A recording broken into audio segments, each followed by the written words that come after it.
Semana passada eu assisti um documentário, por favor, Annie, de uma jovem norte-americana chamada Emma Gingrich.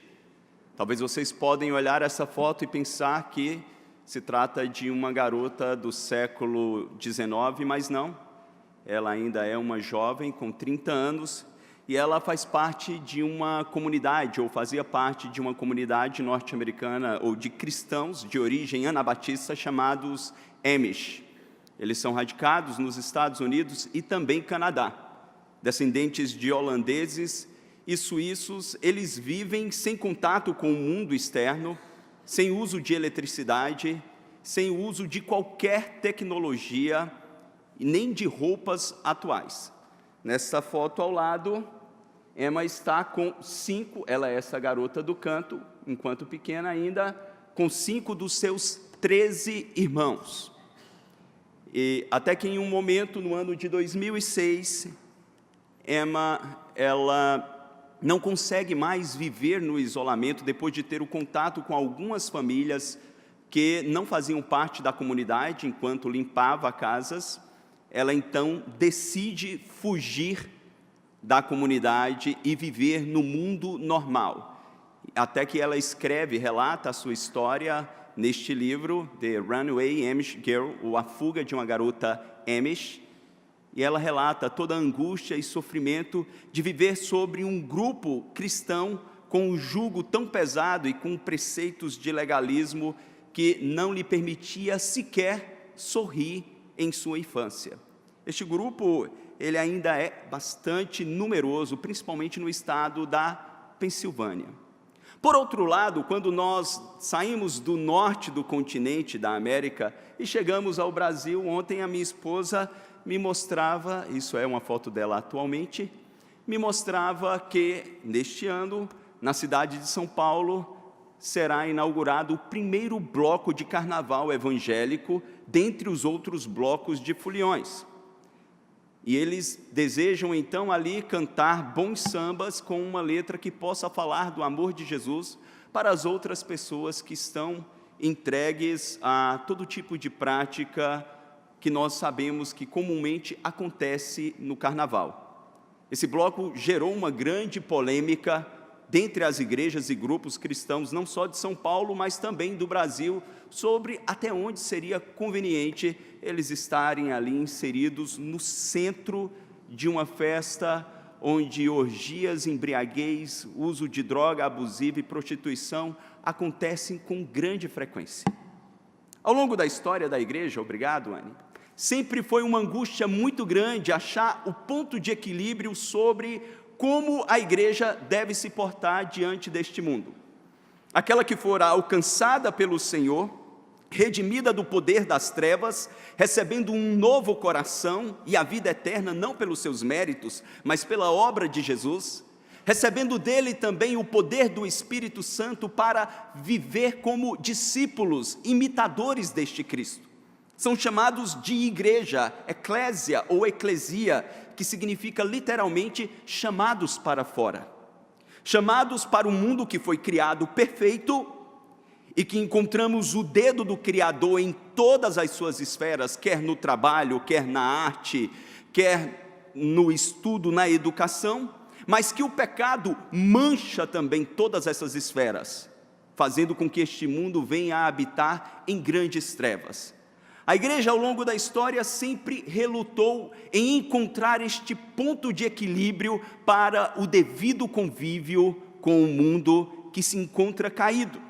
Mas o Senhor advertiu no Sermão do Monte que essa igreja seria sal da terra e luz do mundo. Ela teria o poder e o dever de influenciar este mundo, salgando e conservando, e também de levar luz à escuridão.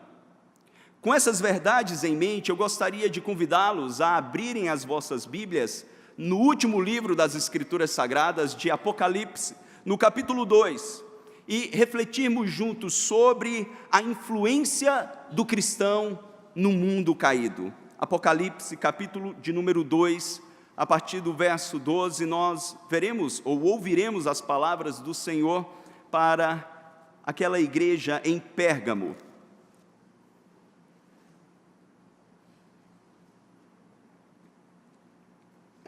diz a palavra do Senhor. Ao anjo da igreja em Pérgamo, escreve: essas coisas diz aquele que tem a espada afiada de 2 gumes.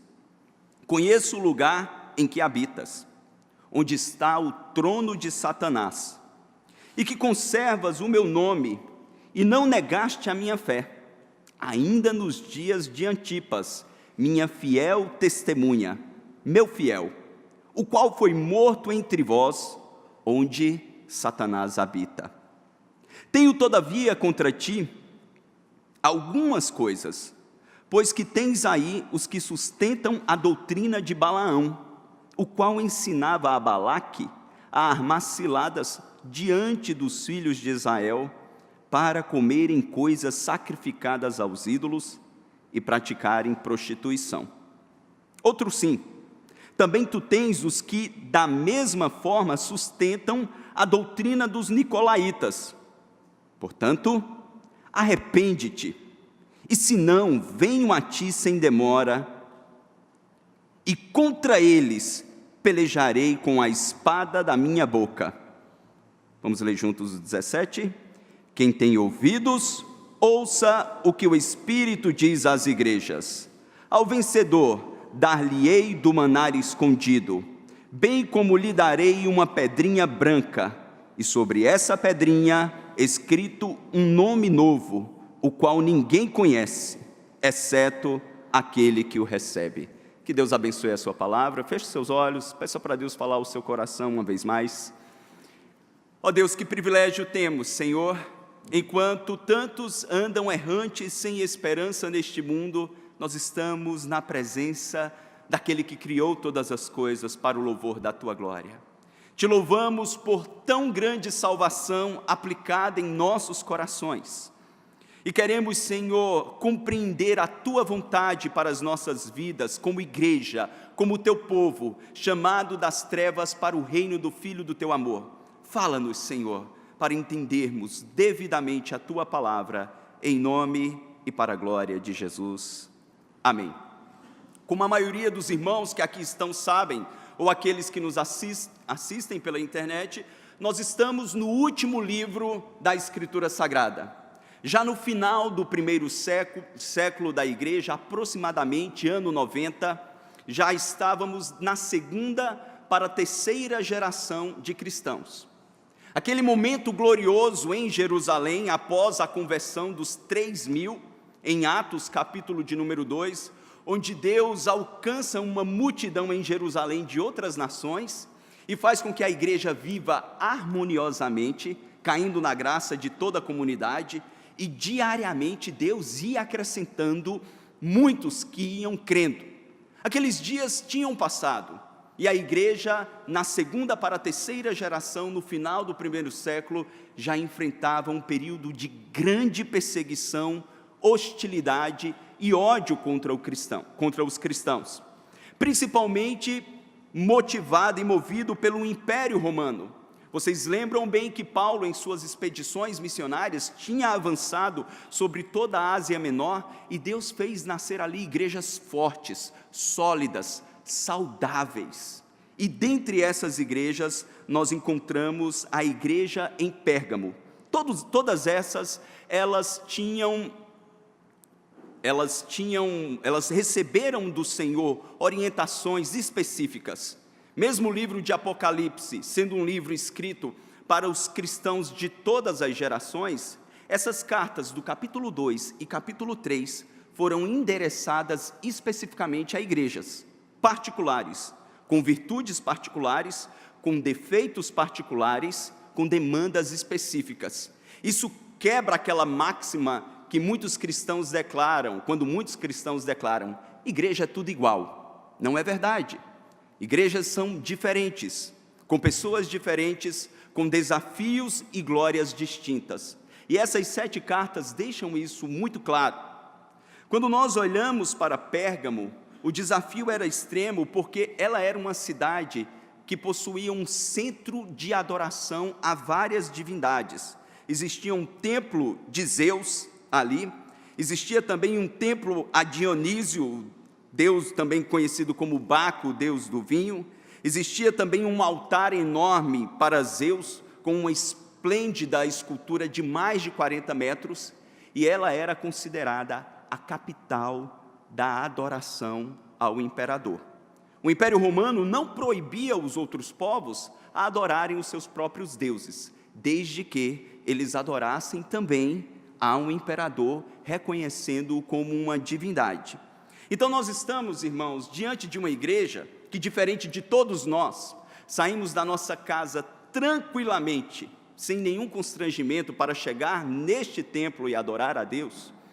Nós estamos diante de uma igreja que enfrentava perseguição, hostilidade, não podia exercer a sua profissão devidamente, muitas vezes enfrentavam prisão e até o martírio. Mas é para essa igreja que o Senhor traz essa carta específica, endereçada ao seu pastor, ao anjo, como muitos comentaristas concordam, ao líder, orientando, confortando e exortando o seu povo na relação com este mundo, que era o mundo de Deus, mas um mundo caído que havia se corrompido ainda mais nos dias que essa igreja estava militando na terra. E nesse texto nós encontramos algumas verdades maravilhosas, e uma primeira verdade que nós encontramos é que o Senhor, Ele conhece os desafios e também a fidelidade de cada uma das suas igrejas. Deus conhece os desafios e também a fidelidade que cada igreja sua exerce e manifesta ao redor deste mundo.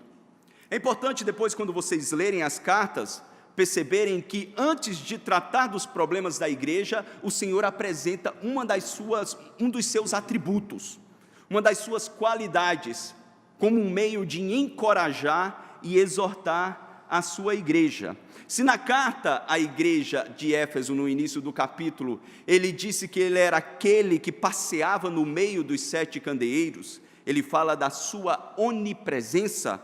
Aqui no início desta carta da igreja em Pérgamo, o Senhor fala que Ele é o Deus de toda a verdade. Quando Ele diz no verso 12, essas coisas diz aquele que tem a espada afiada de 2 gumes. Nós encontramos tanto em Hebreus, como também Paulo escrevendo aos Efésios no capítulo 6, a palavra de Deus sendo utilizada alegoricamente como uma espada afiada, de 2 gumes, que corta de ambos os lados, capaz de dividir o indivisível. O Senhor estava dizendo àquela igreja que Ele, como um Deus de toda a verdade, em sua palavra, Ele é capaz de desnudar as obras de todos os homens. E não apenas as obras, mas também as intenções do coração. O Senhor traz como uma advertência em dizer, olha, eu sou capaz de conhecer não apenas os seus atos, mas aquilo que te motiva a realizar atos bons ou pecaminosos. E depois disso, então, o Senhor, Ele trata especificamente o contexto e a situação da igreja, quando no versículo de número 13, Ele declara o seguinte, verso 13, conheço o lugar em que habitas, onde está o quê? O trono de Satanás, e que conservas o meu nome e não negaste a minha fé. Uma pausa. Mesmo sabendo que o mundo jaz no maligno, aquelas igrejas tinham desafios distintos, mas também lutas e batalhas espirituais diferentes. Paulo, escrevendo aos Efésios, disse que a nossa luta neste mundo não é contra carne ou sangue, não é contra seres humanos. O mundo, quando cai em pecado, anjos também caem, e estes anjos, em algumas classes angelicais, principados e potestades, passam a governar não o mundo como criação, mas o sistema de valores. O sistema de valores deste mundo, após a queda do homem e também dos anjos, passa a ser governado por demônios. É por isso que a Bíblia o chama de o Deus desse século. E ele age enganando, matando, roubando e destruindo. Jesus deixou isso muito claro nos evangelhos. Em algumas comunidades, em algumas igrejas, O Evangelho havia rompido esse reino das trevas com maior força, mas em outras comunidades, a presença maligna e satânica era muito maior e enfática, como na igreja em Pérgamo. Alguns comentaristas tentam trazer várias razões pelas quais Pérgamo é chamado de cidade onde habita o trono de Satanás. Dentre várias questões, a maioria dos comentaristas concordam que é porque ela era, naquele momento, o centro da adoração ao imperador. Em nenhum outro lugar os cristãos eram tão coagidos e constrangidos a adorar um imperador como naquele lugar. Todos eram obrigados a declararem a expressão Dominus et Deus, ou César é como um Deus, um Senhor, César é o Senhor. E nesse constrangimento, ali existiam também vários grêmios, agremiações comerciais, e aqui os irmãos que trabalham como comércio, nesses grêmios, onde cada grupo de comerciante específico tratava dos seus negócios, vendia e comprava, eles também prestavam culto ao imperador. Não adorá-lo, não cultuá-lo, era cometer suicídio financeiro. Você não teria condições de viver e negociar. Ali uma igreja estava oprimida, sofrendo, angustiada, e muitos desses cristãos estavam sofrendo e se perguntando: se nós adoramos a Deus com fidelidade, se nós servimos ao Senhor, que é o verdadeiro Deus, por que estamos sofrendo tanto? Por que tamanha perseguição e hostilidade? Então o Deus de toda a verdade, ele começa essa carta trazendo uma palavra de encorajamento e dizendo: olha, eu conheço os desafios que vocês enfrentam. Eu conheço a magnitude da batalha espiritual, da promiscuidade, da perdição que vocês estão inseridos, não me é estranho. Eu sei que aí é um lugar onde habita o trono de Satanás, onde ele é adorado. E aí ele cita provavelmente um presbítero na parte B do versículo, uma fiel testemunha, quando ele diz: olha, e não negaste a minha fé, ainda nos dias de Antipas, minha fiel testemunha, meu fiel, expressão utilizada exclusivamente para Jesus, no outro momento do livro de Apocalipse, o qual foi morto entre vós, e mais uma vez ele diz, onde habita o trono de Satanás. Um presbítero que levou a sua fidelidade, do seu testemunho, e a palavra testemunho no original é a palavra martíria, de onde deriva-se Marte.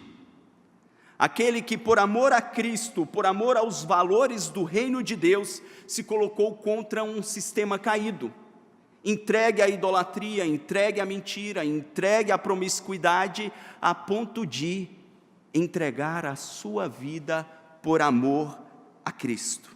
Essa igreja é encorajada pelo Senhor, diante desses desafios e diante da sua fidelidade. Essa ação, irmãos, envolve mais do que uma mera confessionalidade verbal. Essa igreja, de fato, testemunhava com a sua vida, como bem disse Pedro na sua primeira carta, poucas páginas antes, em 1 Pedro, no capítulo 2, no versículo de número 21. 1 Pedro 2, verso 21.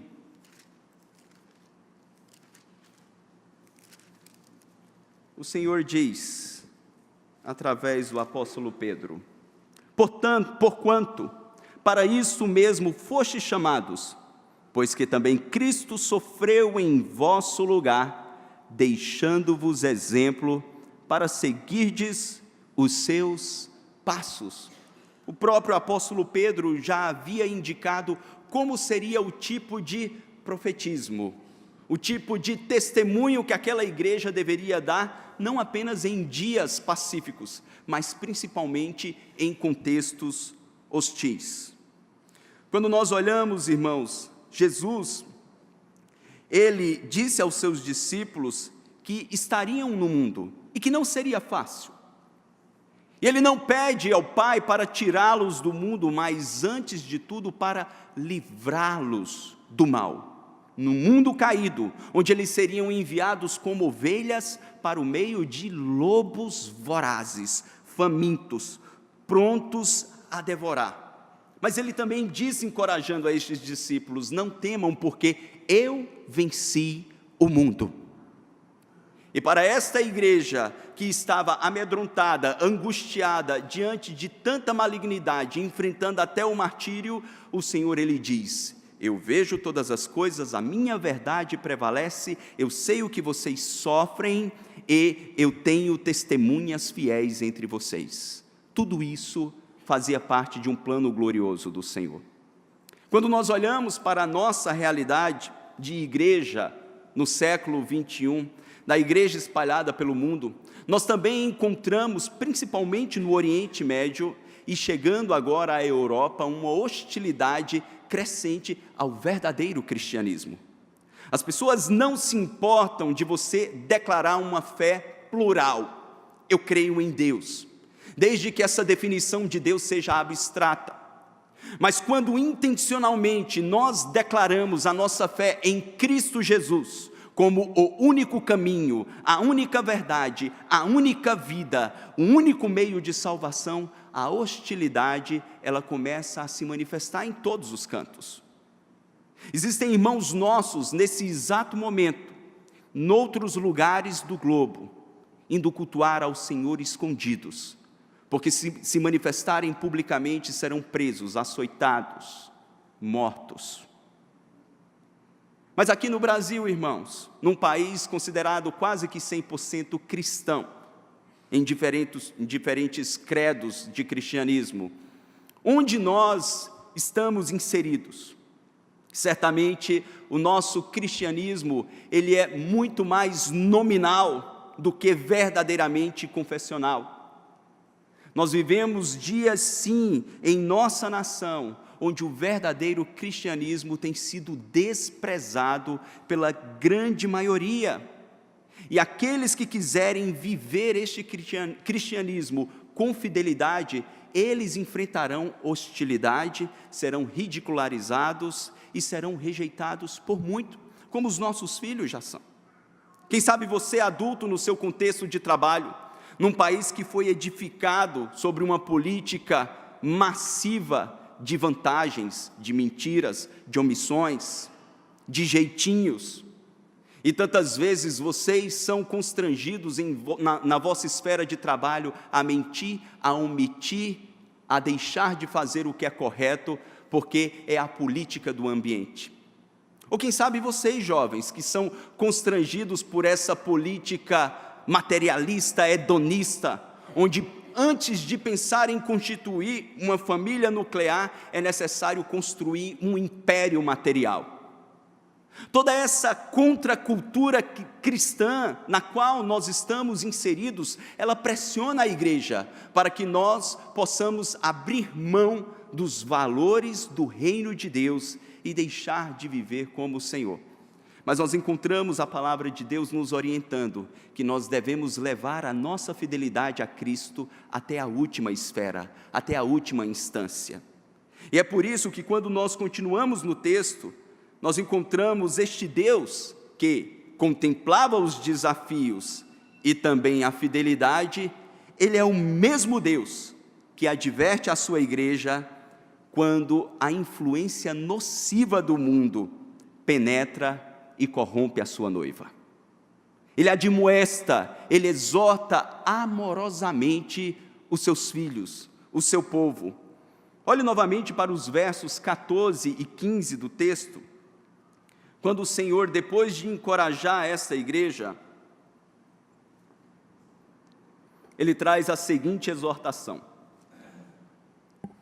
tenho todavia contra ti algumas coisas, pois que tens aí os que sustentam a doutrina de Balaão, o qual ensinava a Balaque a armar ciladas diante dos filhos de Israel, para comerem coisas sacrificadas aos ídolos e praticarem prostituição.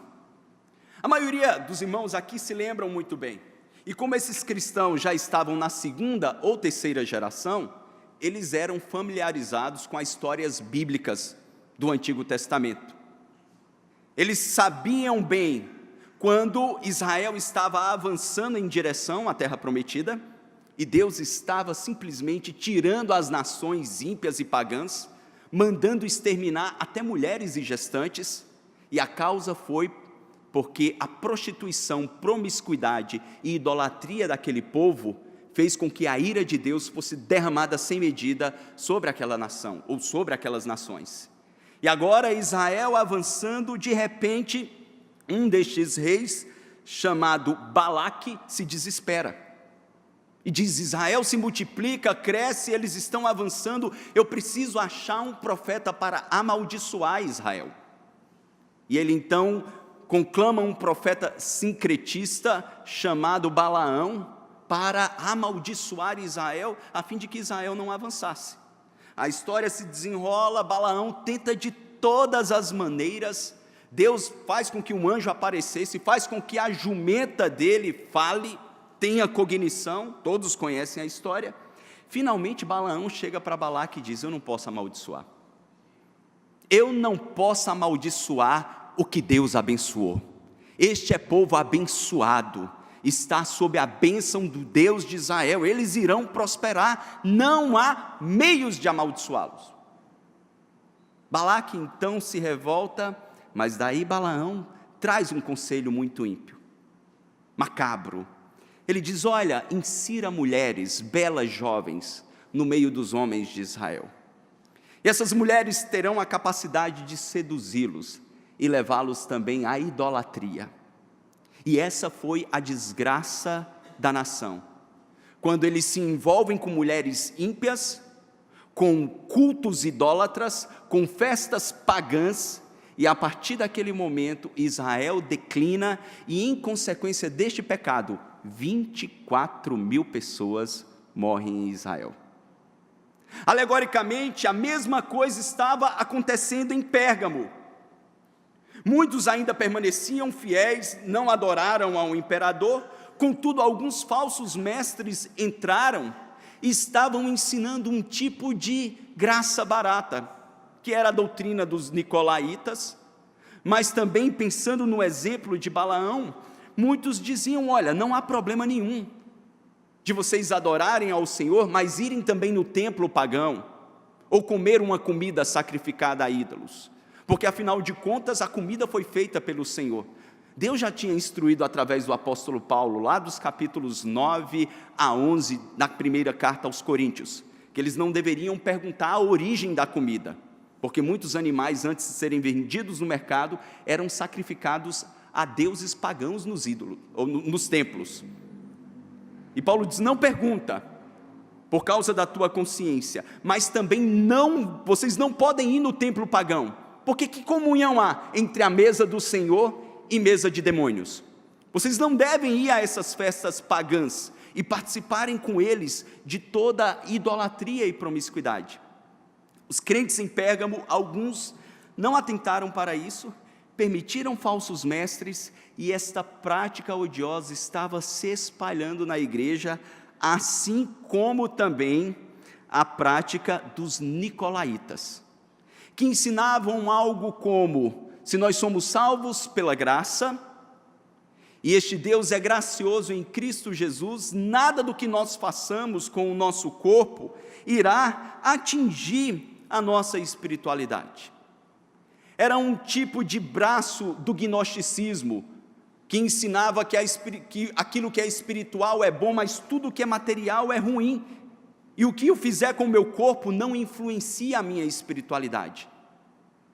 E a palavra de Deus deixou muito clara ao longo de toda a instrução, de que isso não é verdade, que o verdadeiro cristão, sendo chamado pelo Senhor, ele deve sim ser sal da terra e luz no mundo, mas não pode mais viver nas mesmas práticas odiosas de quando não conhecia o Senhor. Reconhecendo a graça comum de que existe boa arte, de que existe boa música, de que existem bons dramas, mas também reconhecendo que o pecado manchou muita coisa neste mundo. E que em nome desta graça comum, os cristãos não poderiam se amoldar a este mundo. Foi o próprio João que escreve Apocalipse, que registrou na sua primeira carta, no capítulo 2, nos versos 15 a 17, a seguinte advertência: não ameis o mundo, nem as coisas que há no mundo. Se alguém ama o mundo, o amor do Pai não está nele. Porque tudo que há no mundo, a concupiscência da carne, a concupiscência dos olhos e a soberba da vida, não procede do Pai, mas procede do mundo. Verso 17 diz: ora, o mundo passa bem como a sua concupiscência, mas aquele, porém, que faz a vontade de Deus, permanece eternamente. É este sistema de valores corrompidos que estava penetrando na igreja de de Pérgamo, e fazendo com que ela perdesse a sua pureza, a sua identidade com Cristo. E quando nós pensamos nos nossos dias, irmãos, se por um lado encontramos o legalismo em comunidades como os anabatistas ao longo da história, e o próprio grupo e comunidades como Amish, nós encontramos também uma libertinagem crescente entre tantos cristãos. A grande autora e apologeta norte-americana Nancy Pearcey, no seu livro Love Thy Body, ou Ame o Seu Corpo, ela traz algumas estatísticas estarrecedoras acerca da igreja cristã protestante na atualidade. Aproximadamente 2/3 dos homens cristãos assistem pornografia pelo menos uma vez por mês. 2/3. 49% dos jovens criados na igreja não veem problema nenhum em ter relações sexuais antes do casamento. É normal? 49%.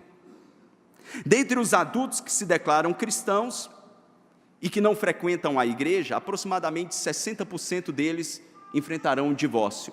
Dentre os que frequentam a igreja, 38%. E é impressionante como práticas que são totalmente contrárias aos valores do reino de Deus têm se tornado muito comum entre os cristãos.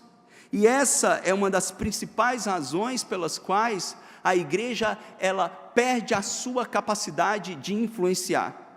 Diante dessas estatísticas, Nancy Pearcey, ela diz o seguinte, que o problema é que muitas pessoas tratam a moralidade como uma lista de regras. Contudo, na realidade, todo o sistema moral repousa numa cosmovisão, numa visão de mundo. Em cada decisão que tomamos, não estamos decidindo apenas o que faremos, nós estamos publicamente expressando nossa visão do propósito da vida. As nossas decisões não são aleatórias. As nossas escolhas, elas revelam os nossos valores que vão para além do que é ordinário. E quando o Senhor da igreja, que é um Deus santo, puro, glorioso e perfeito, exorta a igreja dizendo, olha, eu tenho contra vocês que vocês toleram as obras dos nicolaítas, obras que a igreja de Éfeso rejeitava, mas que essa igreja estava permitindo. Nós somos lembrados, irmãos, e advertidos de que o Senhor, Ele ainda requer pureza da sua igreja. O Deus do nosso Senhor e Pai, o nosso Senhor e Pai de Cristo Jesus, Ele é um Deus santo, puro e glorioso, que quer que os seus filhos, debaixo do poder do Espírito Santo, andem em novidade de vida e vivam diferente deste mundo que não tem esperança. Essa nova vida não vem da força do nosso braço, não vem da nossa capacidade moral, porque isso seria moralismo. É quando o homem tenta ser bom à sua própria força. Mas o próprio Cristo disse, sem mim nada podeis fazer. É sob o poder do Espírito Santo que nós somos capazes de viver o fruto do Espírito com amor, alegria, paz, longanimidade, benignidade, bondade, fidelidade, mansidão e domínio próprio.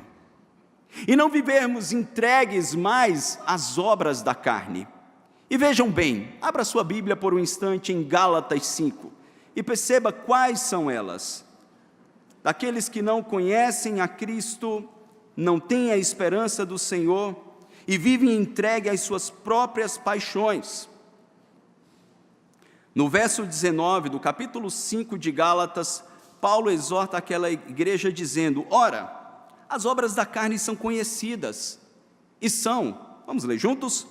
Prostituição, impureza, lascívia, idolatria, feitiçaria, inimizades, porfias, ciúmes, iras, discórdias, dissensões, facções, invejas, bebedices, glutonarias e coisas semelhantes a essas, a respeito das quais eu vos declaro, como já outrora vos preveni, que não herdarão o reino de Deus os que tais coisas praticam. Esta verdade, ela é eterna, é para o seu povo. E o Senhor então estava dizendo à sua igreja: acorda! Vocês não podem viver como eles vivem, porque vocês foram chamados para uma nova esperança. Vocês não podem mais, amorosamente o Senhor admoesta o seu povo. Isso não é legalismo baseado na força humana, isso é nova vida em Cristo Jesus, pelo poder do Espírito Santo. Mas o Senhor também, em terceiro e último lugar, Ele amorosamente convida o seu povo à restauração da comunhão. Amorosamente Ele convida aquela igreja a ter a sua comunhão restaurada, quando no versículo de número 16, Ele diz: portanto, arrepende-te, e se não, venho a ti sem demora contra eles. Pelejarei com a espada da minha boca. Quem tem ouvidos, ouça o que o Espírito diz às igrejas. O verbo metanoia, de arrependimento, aparece 12 vezes no livro de Apocalipse. 8 vezes ele é endereçado às igrejas em Éfeso, Pérgamo, Sardes e Laodiceia. 2 igrejas, elas não recebem nenhuma advertência, eram igrejas que mantinham uma fidelidade num alto nível de comprometimento. Mas o Senhor convida aquela igreja ao arrependimento. Não era apenas ao reconhecimento cognitivo, mas hoje pela manhã, como ouvimos do reverendo Kilvin, era uma mudança de mentalidade, que fazia com que a disposição e o comportamento também mudasse. Era não pensar mais e não enxergar mais o mundo ou a vida como aquele mundo caído enxergava, mas enxergar a vida e todos os relacionamentos com as lentes do próprio Cristo. A vida de Cristo manifesta na vida da igreja, e daí ele faz uma advertência: senão eu verei, eu venho a ti. E essa é uma palavra de juízo que não se refere à segunda vinda escatológica do Senhor. Era uma vinda em juízo para cada uma daquelas igrejas que não mudassem a sua postura. Elas deixariam de existir. O Senhor já tinha dito que removeria o seu candeeiro, que simbolizava a sua presença. E removendo a sua presença abençoadora, elas não existiriam mais, como não existem. Nenhuma dessas 7 igrejas da Ásia Menor existem atualmente na Turquia. Aqueles que já foram neste país sabem o que eu estou dizendo. É triste chegar na Turquia e perceber um país 100% muçulmano, sem nenhuma influência cristã, sem nenhum traço de cristianismo, sem nenhuma boa presença da luz e da glória de Cristo. Por quê? Porque a igreja deixou de ser sal. E quando ela deixa de ser sal, para mais nada ela serve a não ser para ser pisada pelos homens. Ela deixou de iluminar. E então toda aquela terra sucumbiu em trevas. O Senhor chama aquela igreja ao arrependimento, mas ao mesmo tempo Ele convida ao juízo para os nicolaítas ou os que praticavam as obras de Balaão. Se vocês olharem depois, lá em Números 31, vocês perceberão que Deus julgou a Balaão e Balaque e mandou que aquele povo fosse castigado por fazer o povo de Israel pecar e tropeçar contra o Senhor. A igreja que quer se arrepender, ela precisa manter a sua pureza espiritual, ética, moral, não se corrompendo com valores e comportamentos deste mundo. Calvino diz que uma das marcas de uma verdadeira igreja, as marcas são a administração dos sacramentos, a administração da disciplina. Deus corrige o filho que ama. Ele admoesta todo filho que Ele quer bem. E por isso Ele o fez com a sua igreja. E daí, irmãos, como discípulos de Cristo, não podemos, por um lado, ter uma postura arrogante dos religiosos judeus que se achavam superiores aos pagãos e aos gentios. Nós somos pecadores miseráveis que fomos alcançados pela graça do Senhor. Mas ao mesmo tempo não podemos ter um comportamento permissivo, que fecha os olhos do pecado que este mundo vive, e que não assume uma postura de profetismo, que não assume uma postura de condenar o que é errado. A igreja em Corinto fez isso, e o Senhor os admoestou. Como último texto, Paulo, quando escreve aos Coríntios, no capítulo 5, no verso 9, ele diz: já em carta vos escrevi, que não vos associeis com os impuros. Refiro-me com isso, não propriamente aos impuros deste mundo, ou aos avarentos, ou aos roubadores, ou idólatras, pois neste caso, teríeis que sair do mundo. Mas agora vos escrevo que não vos associeis com alguém que, dizendo-se irmão, for impuro, ou avarento, ou idólatra, ou maldizente, ou beberrão, ou roubador. Com esse tal, nem ainda comais, pois com que direito haveria eu de julgar os de fora? Não julgais vós os de dentro? Os de fora, porém, Deus julgará. Que Deus nos conduza ao arrependimento de qualquer mundanismo que possa entrar na minha ética, na minha vida, na minha família, porque ai daquele que chama de trevas à luz e a luz de trevas. Dr. Mark Lloyd Jones, ele diz que a glória do Evangelho é quando a igreja é absolutamente diferente do mundo. Ela invariavelmente o atrai. É então que o mundo se sente inclinado ao ouvir a sua mensagem, embora talvez no princípio a odeie. Feche seus olhos. O Senhor faz uma promessa gloriosa aos que forem fiéis, que lhes daria o privilégio de comer do maná escondido. Uma referência alegórica às bodas do Cordeiro. Ore ao Senhor, em dias de tanta devassidão na nossa nação, nós precisamos clamar a Deus, para que a igreja se levante, exalando o bom perfume de Cristo. Ó Deus, nós te pedimos perdão, Senhor. Te pedimos perdão,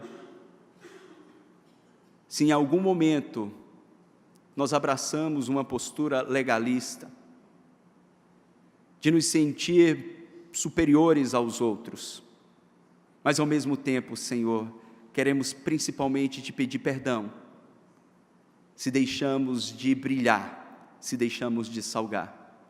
Queremos te pedir perdão, Senhor, se as obras dos nicolaítas, ou se aqueles que seguem o caminho de Balaão, às vezes se torna um hábito comportamental de qualquer um de nós. Ajuda-nos, Senhor, porque Tu és aquele que sonda os nossos corações e as intenções. Ajuda-nos, Senhor, a não vivermos como religiosos, mas como discípulos, homens e mulheres que foram transformados pelo Teu poder, homens e mulheres que vivem uma esperança não neste mundo entregue aos prazeres desta vida e da carne, mas que vivem uma nova vida de alegria em Cristo Jesus e em santidade. Para o louvor da Tua glória, Senhor, ajuda-nos a viver como sal da terra e luz do mundo. Nós Te pedimos em nome de Jesus. Amém.